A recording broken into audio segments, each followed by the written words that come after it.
Kansas City. It's my hometown. I've always loved the variety you can find here, whether it's food, music, or a million other things. This city is an explosive market of creativity, and I was fortunate enough to talk to a few of the individuals currently making up the art scene in KC. I'll take a back seat on this one so you can hear what drives these artists to do what they do, in their words.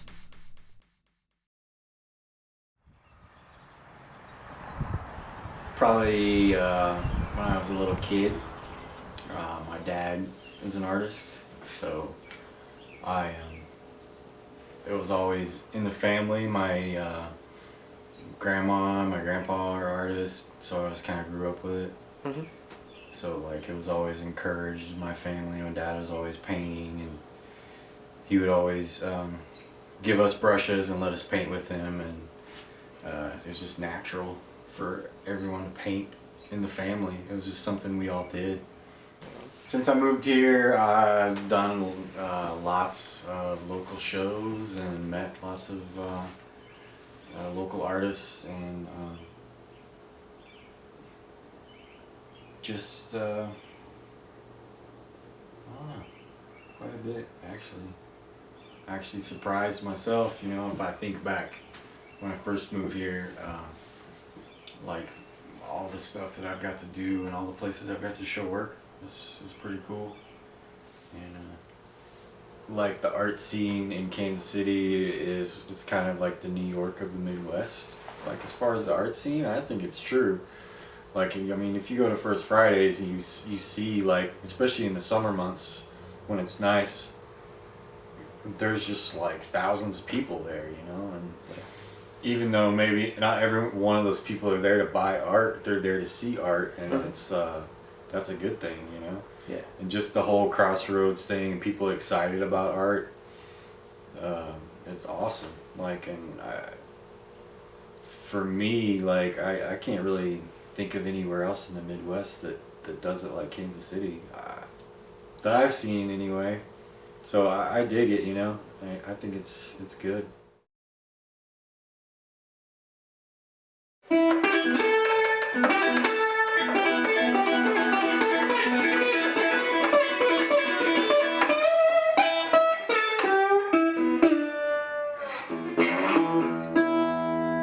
When I first started playing clubs, like my late teen years and stuff, the setup was quite different.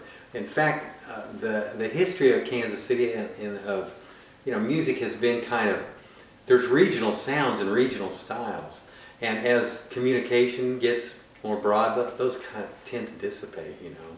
And so there was a Kansas City style when I was listening to music coming up, and it's still there, and there's some of the elder players that still, you know, champion that style and can play it wonderfully.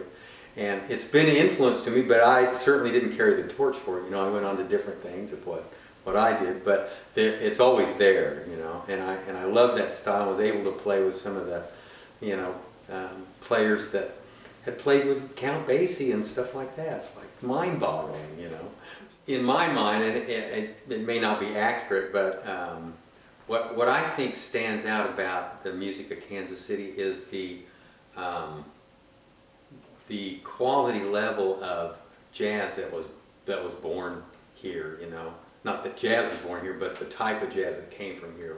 What did come from here was amazing, you know, kind of sparked by the bands that traveled through here, like I mentioned, Count Basie, and then of course the whole Charlie Parker thing is just there's nothing more, you know. It's like all roads lead to and come from, you know, an amazing innovator like that. Even though he apparently didn't care that much for Kansas City, still there were players around that had played with him even, you know. And it's like, that is just incredible. And the stories from those players about New York musicians coming to Kansas City thinking they're going to blow them away, and they walk into a club and the players are just from here, just, you know, amazing to them. You know, that type of thing. I think the scene that was created back then was everlasting.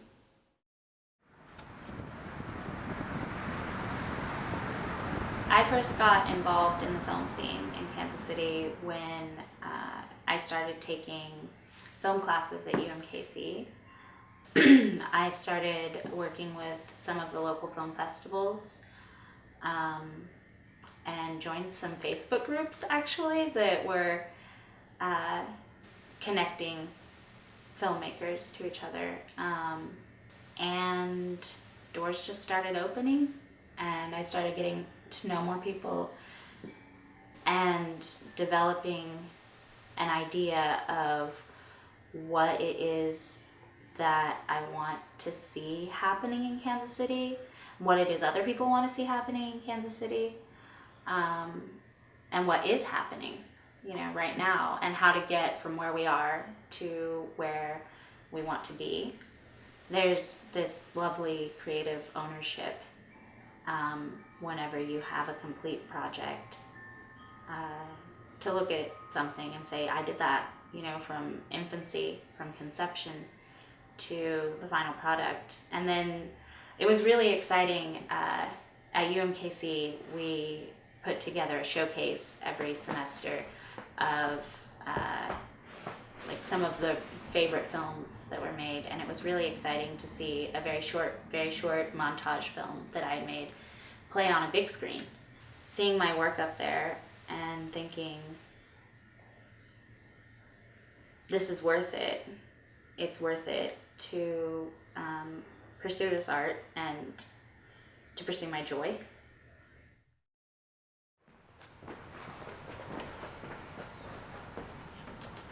This is the fifth floor of the warehouse where our store is going to be. Our store is going to be on the ground floor at 1285 Hickory.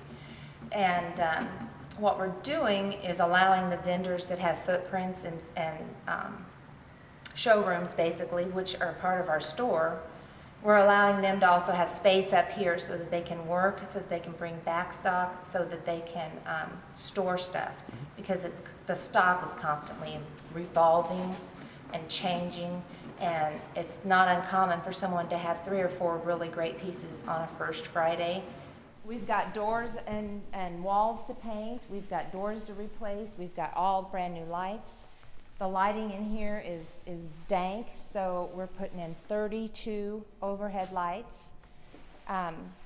Anything that we can think of that would make the customer feel invited, belonging, and welcome is what the concept is going to be all about, the customer and the ease of shopping, but still having the pick and the treasure hunt for the other customers that want to just browse. The entire exterior will be made over in 3 weeks. This whole shell will come alive. I think that there's a lot of people like myself. I have always felt like everyone is an artist. I've told my kids they're an artist. I've said everyone's an artist, right down to how you set the table or put the cushions on your couch, and that being an artist is how you pick your car or name your children. There's something in all of us. And so I think that what's happened in the bottoms is that people like me that there's an artist in them and they didn't know it.